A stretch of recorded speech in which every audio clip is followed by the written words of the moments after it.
Howdy, lieutenants and economists. The most volatile, evil, disgusting things on the planet, humans.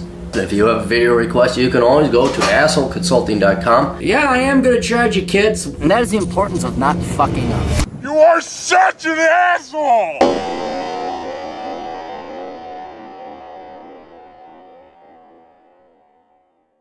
Hello everybody, this is the old captain here, and this is a video request. If you have a video request or any kind of request for consultation, guidance, wisdom, and advice from a guy who knows more than you do. Yeah, the title shows it, assholeconsulting.com. Go there, we specialize in truth. Aaron, I'm feeling a little lost in life in various aspects, mainly centered around college, careers, relationships. I'll be succinct and specific, and he was not specific or succinct. Some background, 23-year-old white male. Don't know why people tell me the race. It doesn't matter. Junior computer science major at a pretty standard public university. Good. Working part-time as a math tutor. All right. I've read your books, Bachelor Pad Economics and Worthless, and I've watched the vast majority of your videos. I've managed to arrange a gig with a somewhat rich family here in exchange for tutoring 2 of their kids in mathematics occasionally. They let me live in the spare bedroom next to the university. All right. Smart man. As a result, I'm about $5,000 in the positive liquid assets minus student loans, no other debt, and climbing. Don't know why you need my advice. I've also landed an IT internship at a Fortune 200 company this summer. Dude, you're slaying it, dude. Here are a few things I want to run by you. Should I change majors? I am set to graduate in the spring of 2016 in computer science, but I feel that I also have aspirations in circuitry, solar power, design, robotics.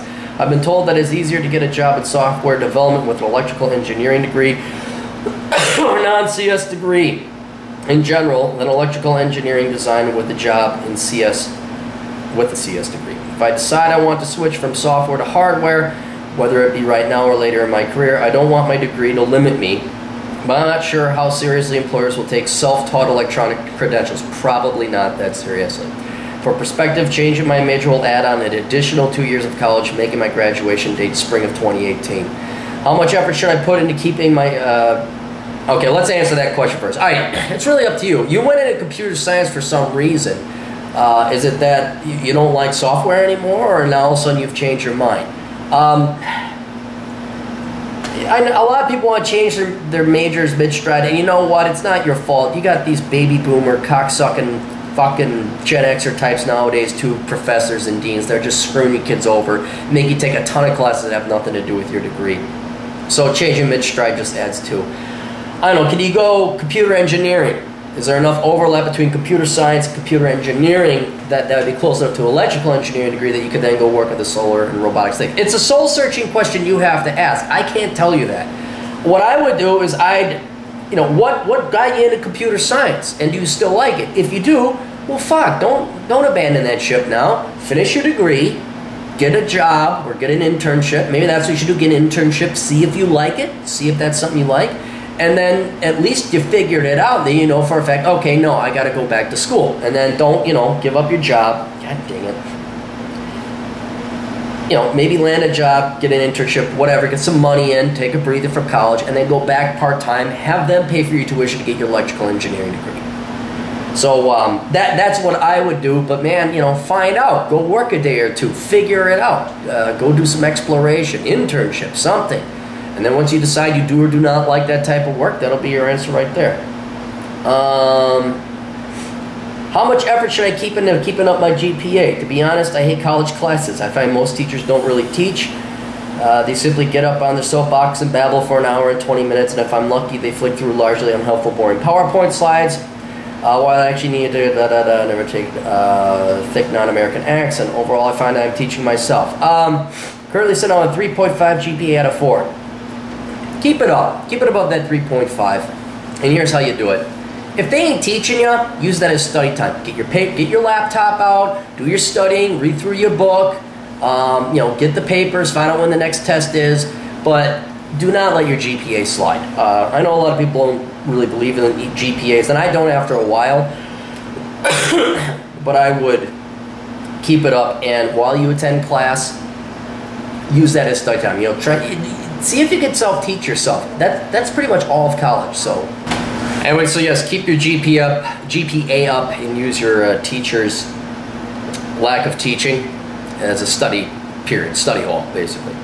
Under what circumstances did you meet and or get to know the top 3 to 7 or so women in your past that you consider to be relationship material?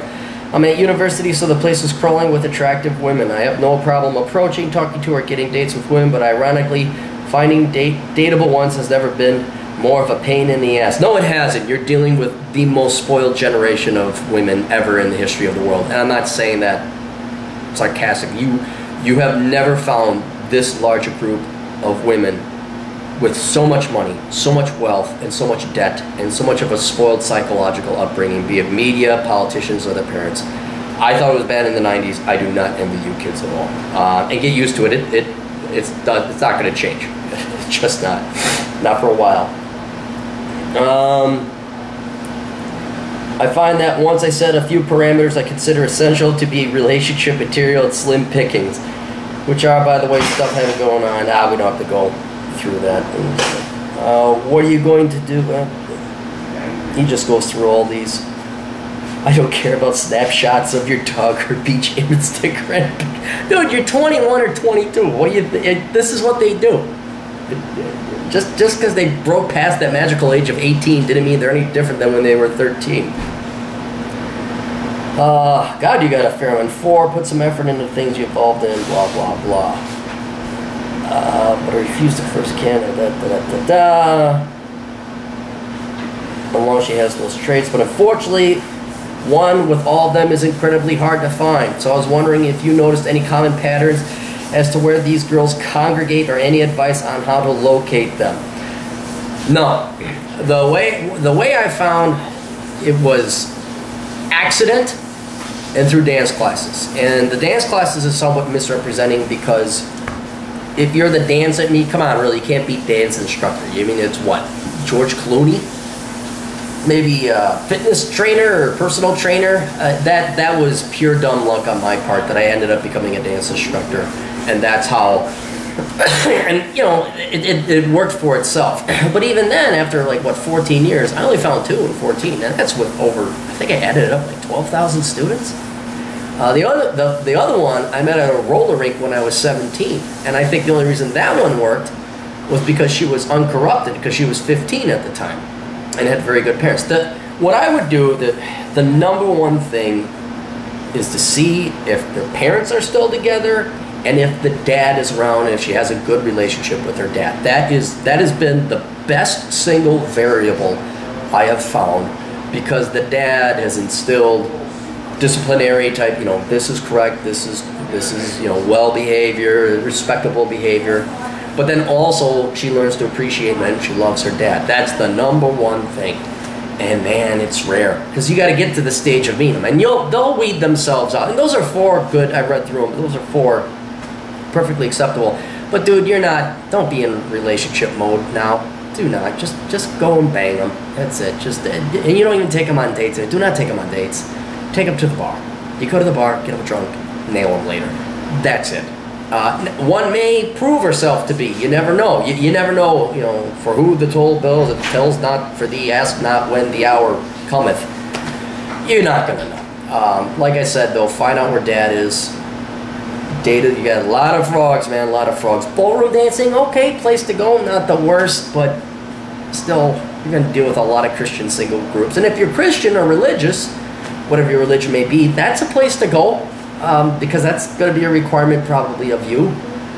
But yeah, aside from staying away from nightclubs, trying like running or workout, you know, like they have the CSC sports, the co-ed sports that you joined in your 30s because you got off your first divorce.